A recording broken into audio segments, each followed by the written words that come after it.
vamos a entrar en materia también con temas positivos en nuestro segmento Hagamos que Funcione, y para eso nos acompaña Patricia González. Y en el día de hoy, algo que todo el mundo me ha preguntado, incluso nos hemos quedado con la duda, porque vamos a hablar de la propiocepción y su importancia. Primero vamos a definir, Patricia, primero te damos la bienvenida y segundo vamos a definir qué es la propiocepción. Sí, buenos días. Ante todo, pues muy feliz nuevamente de estar acá. Es una semana de muchas alegrías. Así que vamos a sumar todas esas energías positivas y seguirlas aplicando para llenarnos de cosas más positivas, ¿no? Sí, la propiocepción, mucha gente no sabe lo que significa.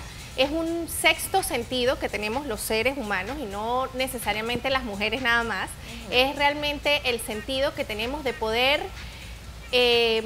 captar las señales que tiene nuestro cuerpo desde el punto de vista interno, ¿ok? La mayoría de los sentidos que nosotros conocemos, que son los 5 sentidos, son realmente exterorreceptores, es decir, son receptores que nos ponen en contacto con la información exterior para enviarla al cerebro, poderla procesar y emitir una respuesta. O sea, ¿okay? La vista, yo veo algo, lo recibo a través de mis ojos, llega al cerebro, lo proceso y emito una respuesta. Igual con el gusto, con el tacto, con el oído, ¿ok? ¿Qué pasa? Que la propiocepción es eso mismo, pero lo que mi cuerpo me quiere hacer sentir para yo poder procesar. ¿Cómo lo vemos reflejado? Tenemos dos grandes sistemas dentro de interorreceptores, que es la propiocepción y el sistema vestibular, ¿ok? El sistema vestibular pues lo tenemos en el oído y es el que nos permite quizás todos los cambios de posiciones, el equilibrio, ¿ok? Cambiar las velocidades. Pero hoy nos vamos a enfocar en la propiocepción. ¿Por qué? Porque hoy en día estamos viendo muchas alteraciones de la propiocepción en los niños porque no regulan la fuerza con la que van a hacer un movimiento, no regulan, por ejemplo, el agarre para el lápiz. Entonces vemos niños que aprietan muy fuerte el lápiz porque no saben medir esa información de sus articulaciones hacia el cerebro y relajarla un poquito. Vemos niños incluso que de repente pueden decir, no, él tiene hipotonía porque está todo el día así echado en la mesa. Y no necesariamente es que tenga el tono bajo, sino que de repente su cuerpo no le manda la señal adecuada para que su cerebro diga, hey, tienes que ponerte derecho. Oye, mira, yo tengo, disculpa, Erika, tengo una pregunta en base a esto, y es que, con mi experiencia como educadora, a los niños le piden el lápiz grueso, el lápiz delgado, el lápiz triangular, el lápiz de hexágono. Hay como 7 lápices para que el chiquillo aprenda a escribir. Y cuando yo entré a primer grado había un solo lápiz. Y en mi época de Avaina había lápiz. ¿Verdad? De Avaina había lápiz. Entonces, ¿por qué cambia todo esto si en mi momento, en 1990 y no sé qué cuánto, yo escribía con un solo lápiz y estaba en un aula con 30 niños y dentro de la escuela habían 200 niños que aprendían sin problemas a escribir con ese solo lápiz? ¿No nos complicamos demasiado? Sí. A ver, la parte de la motricidad fina y de la adquisición de pinza, que es lo que necesitamos después para los agarres, sí tiene una evolución en la que de repente es más fácil para los niños pequeños hacer agarres con objetos grandes y después ir poco a poco definiéndolos. ¿Qué pasa? Que generalmente ahora escolarizamos a los niños mucho más temprano. Totalmente. ¿Ok? Probablemente en tu época, yo entré directo a primer grado con 6 años. Y tu pinza probablemente ya estaba más madura. ¿Ok? ¿Qué pasa? Si yo estoy llevando a la escuela a un niño de 3 y 4 años, donde su desarrollo de pinza fina todavía está en proceso, yo no le puedo exigir a ese niño que me haga un lápiz, una pinza buena con un lápiz muy finito, porque él todavía no le hemos dado chance y no hemos entrenado su cerebro para que él pueda hacer un buen agarre. Entonces para eso empezaron a salir, y si tú te das cuenta, todo eso empezó a salir para preescolares o niños de maternales.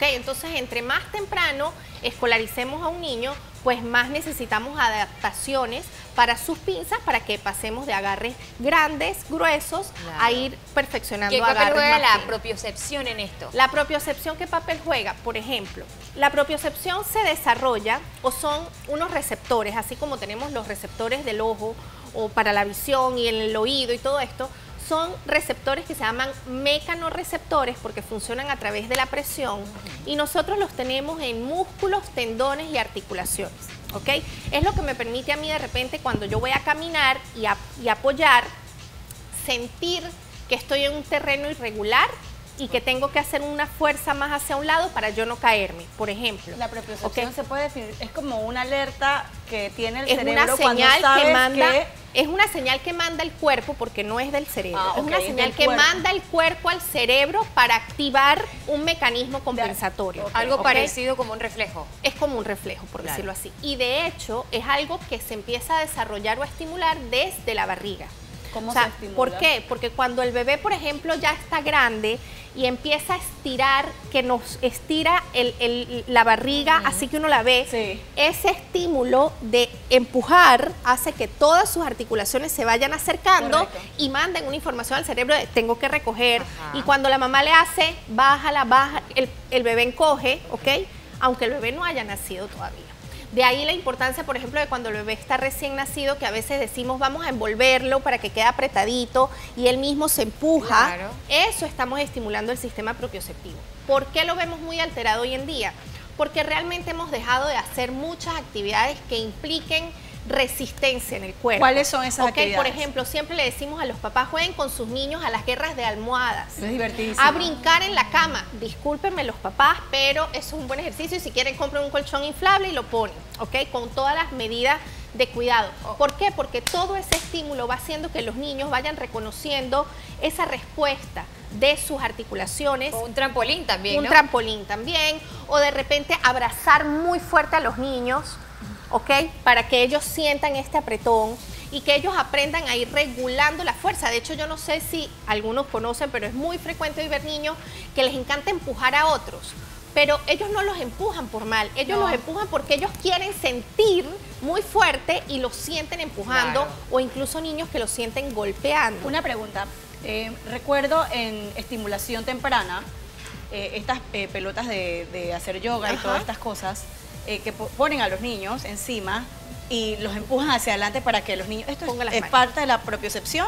Sí, ahí o estamos como alertando. Lo que pasa es que ahí realmente, dependiendo de la edad del niño, estaremos estimulando los reflejos de reacciones anteriores, que son como el reflejo de paracaídas, que es lo que hacemos cuando nos vamos a caer y ponemos las manos, y ahí se está desarrollando otro tipo de cosas. Pero cuando, por ejemplo, lo hacemos no tanto para que salgan las manos, sino le ponemos las manos y la descargamos, eso estamos estimulando propiocepción. Incluso el hecho de ponerlo a rebotar, estamos estimulando propiocepción. Para niños con condiciones, ¿qué tan efectivo es esta? Lo que pasa es que precisamente para niños con cualquier condición, o por ejemplo que tengamos un niño con un retraso significativo del desarrollo, esto es súper importante. ¿Por qué? Porque necesitamos, y de hecho se hacen técnicas donde se moviliza articulación por articulación y se les acerca para que ellos vayan reconociendo pedacito por pedacito de cada uno de sus extremidades, ¿ok? Entonces sí es importante para ellos y es importante para todos. De hecho, hasta los adultos necesitaríamos hacer ejercicios de estimulación propioceptiva, ¿ok? ¿Por qué? Porque uno a veces está demasiado cansado o manejamos muy mal, o de repente yo un día estaba en un curso y la facilitadora del curso me dice: usted tiene un problema de propiocepción. Y yo digo, ¿yo? No, imposible. Mi hijo, sí. Y yo le digo, ¿por qué? Mi hijo, porque usted pasa 30 minutos y a los 30 minutos necesita apoyarse de algo.